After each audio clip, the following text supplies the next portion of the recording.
जी हाँ, नमस्कार। न्यूज़लेटर विचरा के रंजन में आपका स्वागत है। आप सुन रहे हैं सोनपुर मेला की कहानी। पहली कड़ी में मैं आपको मेला घुमाते हुए पहुंच गया था गधों और कुत्तों के बाजार में। तो आज दूसरी कड़ी के साथ आगे बढ़ते हैं।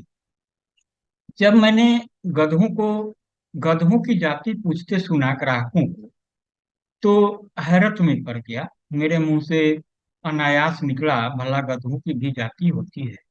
बगल में खड़े नेताजी ने गर्व से अपना ज्ञान बघाड़ा। लोकतांत्रिक समाज में तो सिर्फ गधों की ही जाति होती है। आप क्या समझते हैं?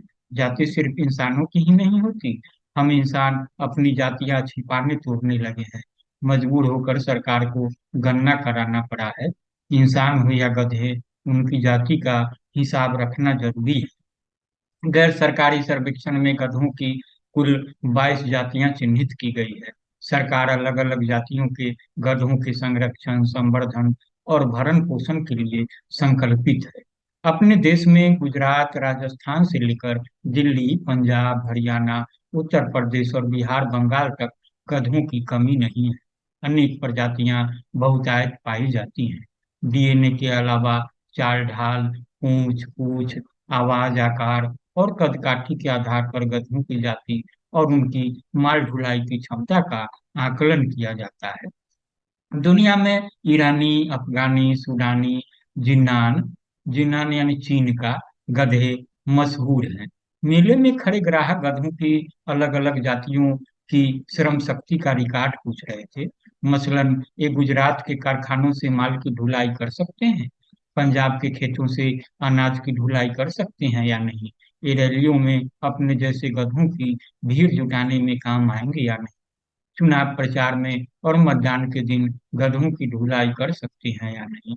इनमें गधों को पटना दिल्ली पहुंचाने की क्षमता है या नहीं? देश में अलग अलग जातियों के गधों की सामाजिक आर्थिक स्थिति का सरकारी सर्वे होना बाकी है। गधों की शैक्षणिक स्थिति के सर्वे की दरकार नहीं होती। पटना से दिल्ली तक गधों के फिक्रमंद बहुतायत हैं। गधों में भी सियासी जागरूकता आने लगी है। इंसानों की बस्ती में रह रहे गधों की टोली में किसी दिन रंगे सियार पहुंच जाए और गधों की सियासी हकमारी के खिलाफ आवाज उठाने लगे, तो आश्चर्य नहीं है। इंसानों से सीख कर रंगे सियार दशकों से गधों को सत्ता में भागीदारी का भरोसा देते आ रहे हैं। अगर किसी दिन गधों की जमात बगावत कर दे, तो खैर नहीं। वे कह सकते हैं कि जब नन मैट्रिक राजपाट संभाल सकते हैं, तो वे हुकूमत क्यों नहीं संभाल सकते?